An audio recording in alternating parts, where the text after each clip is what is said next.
Save করাটা better. তো সূর্যদা বললো যে তুই চ, আজকে আমরা আসবো না, একদিন আমি তুই রাজন সবাই একসঙ্গে আসবো, তো এসে আমরা ওটা ইনভেস্টিগেট করবো। ওখান থেকে আমরা বেরিয়ে আসি। তো ছেলেটাও বাড়ি চলে যায়।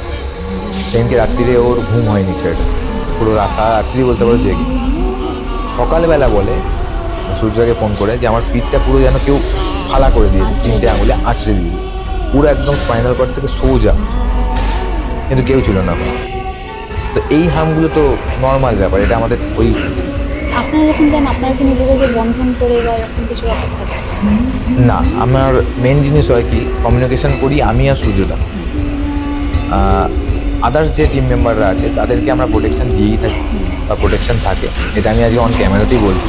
সূর্যদা এটা বলেছিল, বারণ করেছিল, বাট আমি বলেই দিলাম এটা।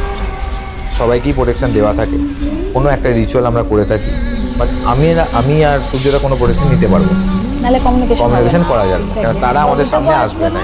নেগেটিভও আসবে না, কিছুই আসবে কিছুই না। আসবে না, তো আমরা এই কাজটা নিয়ে এগোতে পারবো এটা না। কিন্তু একটা সমস্যা, মানে সবকিছুর অনেক প্রবলেম। ক্ষেত্রেই।